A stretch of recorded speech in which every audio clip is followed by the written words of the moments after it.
ప్రభునందు నాకు అత్యంత ప్రియమైనటువంటి వారులారా, మన ప్రభువును రక్షకుడినైనటువంటి యేసుక్రీస్తు వారి యొక్క శుభనామములు మీ అందరికీ నా హృదయపూర్వకమైన శుభములు వందనములు తెలియజేస్తున్నాను. ఉదయకాల సమయంలో దేవుని వాక్యాన్ని ధ్యానం చేసుకుందాము. ఈరోజు వాక్య ధ్యానము కొరకు మనం తీసుకున్నటువంటి లేఖన భాగము ఎహెజ్కేలు గ్రంథము 36వ అధ్యాయము 11వ వచనం చదువుకుందాం. మీ మీద మనుషులను పశువులను విస్తరింపజేసేదను, అవి విస్తరించి అభివృద్ధి నొందును. పూర్వం ఉన్నట్టు మిమ్మను నివాస స్థలముగా చేసి మునుపటి కంటే అధికమైన మేలు మీకు కలుగజేసేదను. అప్పుడు నేను యెహోవానై ఉన్నానని మీరు తెలుసుకుందరు. ఆమేన్. దేవుని నామమునకు మహిమ కలుగును గాక. ప్రియులారా, ఈ ఒక్క వచనాన్ని మనం గమనించినట్లయితే ఇక్కడ 4 రకాల ఆశీర్వాదాలు మనం ఇక్కడ చూస్తున్నాము. మొట్టమొదట విస్తరణ, మనుషుల్లోనూ పశువుల్లోనూ విస్తరింపజేస్తానని విస్తరణ గురించి ప్రభువు మాట్లాడుతున్నాడు. రెండవది అభివృద్ధి, విస్తరించిన వాటికి అభివృద్ధిని కలుగు చేస్తానని చెప్తున్నాడు. మూడవదిగా చూస్తే పూర్వం ఉన్నట్టు నివాస స్థలముగా కట్టబడతారని తెలియజేస్తున్నాడు. రిస్టోరేషన్ గురించి ప్రభు ఇక్కడ మనకు తెలియజేస్తున్నాడు. నివాస స్థలం అంతేకాకుండా వీటన్నిటికీ కంటే ముఖ్యంగా గతంలో చేసిన వాటన్నిటికంటే కూడా మునుపటి కంటే కూడా అధికమైన మేలు మీకు కలుగు చేస్తాను. అప్పుడు మీరు నేను యెహోవానై ఉన్నానని తెలుసుకుంటారని వాక్యం సెలవిస్తూ ఉంది. వీరా ఎవరైతే ప్రభు అని విశ్వాసం ఉంచుతారో, నిరీక్షణతో ఆయన వైపు చూస్తూ ఉంటారో, ఆయన సమస్తమును చేయగటకు శక్తిగలని విశ్వసిస్తారో, వారి జీవితాల్లో దేవుని యొక్క ఆశీర్వాదం ప్రత్యేకమైనదిగా ఉంటుంది. అలాంటి వారిని ఎన్నడూ కూడా ప్రభు విడిచిపెట్టే దేవుడు కాదు. వారి జీవితాల్లో మరి పశువుల్లో కానీ మనుషుల్లో కానీ విస్తరణ మనం చూస్తూ ఉంటాం. విస్తరింపజేస్తూ ఉంటాడు. వాడిని శాఖలుగా వారిని విశాలపరుస్తూ, సరిహద్దులు విశాలపరుస్తూ విస్తరింపజేస్తూ ఉంటాడనమాట.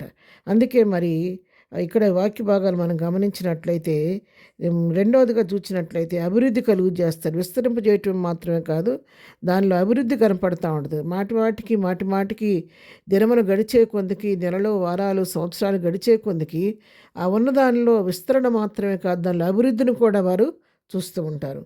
అంతేకాదు మునుపున్నట్టుగా నివాస స్థలముగా కట్టబడతారండి. ఏ కారణం చేతైనా ఏదైనా విచ్ఛిన్నమైనటువంటి పరిస్థితి ఎక్కడైనా ఉంటే, ఏదైనా కూడా పడగొట్టబడిన పరిస్థితి ఉంటే దాన్ని తిరిగి కడతానని దేవుడు ఇక్కడ తెలియచేస్తూ ఉన్నాడు. ఏదైనా మరి కుటుంబ మరి బంధాలు కానీ, మరి తల్లిదండ్రులకి బిడ్డలకు మధ్యనటువంటి బంధాలు ఏవైనా బేట్లు వారిపోయినట్టుగా ఉంటే, భార్యాభర్తల మధ్య సంబంధాలు బేటలాడిపోయినట్టుగా ఉంటే, సహోదరుల మధ్య సంబంధాలు బేట్లు బారిపోయిన పరిస్థితిలో ఉంటే, ప్రభు ఈ ఉదయకాలం చెప్తుంది ఏంటంటే, మీ జీవితాల్లో మళ్ళా సమాధానం కలుగు చేసి పూర్వం ఉన్నట్టుగా మేము నివాస స్థలముగా మళ్ళీ ఐక్యపరిచి మిమ్మల్ని కడతానని చెప్పి దేవుడు వాగ్దానం చేస్తూ ఉన్నాడు. అంతేకాదు గతంలో ఇంతవరకు మీ జీవితాల్లో చేసిన మేలన్నిటిని మీరు జ్ఞాపకం చేసుకోండి. అయితే వాటన్నిటికంటే కూడా అధికమైనటువంటి మేలు నేను ఇప్పుడు మీకు చేయబోతున్నానని దేవుడు వాగ్దానం చేస్తున్నాడు. ఆ విధంగా నేను మేలు చేసినప్పుడు మీరు నేను యెహోవానై ఉంటానని మీరు తెలుసుకుంటారు అనేటువంటి సత్యాన్ని ఇక్కడ మనకు తెలియచేస్తూ ఉన్నాడు. ద్వారా ఈ ఉదయకాలం వాక్యం నీతో నాతో ప్రభు మాట్లాడుతున్నాడు. నీ జీవితంలో ఏ ఆశీర్వాదం కొరకు నువ్వు ఎదురు చూస్తున్నావు? నీ జీవితంలో విస్తరణ కావాలని ఆశపడుతున్నావా? ఉదయకాలం ప్రభు నీకు వాగ్దానం చేస్తున్నాను, నేను విశాలపరచబోతున్నానని. నీ జీవితంలో అభివృద్ధి కావాలని ఆశపడుతున్నావా? దేవుడిని అభివృద్ధి పరుస్తాను వాగ్దానం చేస్తున్నాడు. నీ జీవితంలో ఏ పరిస్థితి విచ్ఛిన్నమైన పరిస్థితిలో ఉండి నువ్వు సమాధానం లేకుండా దుఃఖంలో ఉన్నావా? నేను తిరిగి సమకూరుస్తానని, కట్టబడతావని చెప్పి దేవుడు వాగ్దానం చేస్తున్నాడు.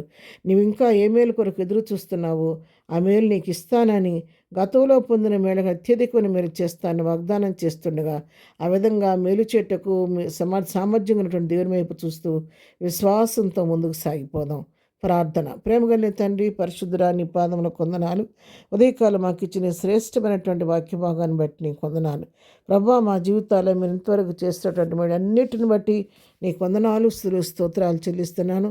మునుపటి కంటే అత్యధికమైన మేళ్ళు మా జీవితాల్లో మీరు చేయబోతున్నందుకు నీకు వందనాలు చెల్లిస్తారు. ఉదయకాల వాక్యం వింటున్న వారిలో ఎవరు ఏ సమస్యతో నీ పాదాల దగ్గరికి వచ్చారో, ఏ విషయంలో మొరపెట్టుకుంటున్నారో, ఏ ఆశీర్వాదం కొరకు ఎదురు చూస్తున్నారో వారు అడుగుతున్న వారికి అనుగ్రహించి వారి జీవితాల్లో సరిహద్దులు విశాలపరచండి. వారి జీవితాల్లో అభివృద్ధి కలుగు చేయండి. వారి జీవితాలు తిరిగి కట్టండి. మునుపటి అధికమైన మేళ్లతో ప్రతి వారిని నింపి నడిపించమని, ఈ పునరుత్థానపు దీవులతో ప్రతి వారిని నింపమని యేసు నామములో ప్రార్థించి అడిగి పొందుకొని ఉన్నాము తండ్రి. ఆమెన్. ప్రభు కృప సదాకాలం మనందరికీ తోడే నడిపించునుగాక. ఆమెన్. ఈ దినం బర్త్డే మ్యారేజ్ చేసుకున్న కూడా దీవించి ఆశీర్వదించమని యేసు నామములో ప్రార్థించి అడిగి పొందుకొని ఉన్నాము తండ్రి. ఆమెన్.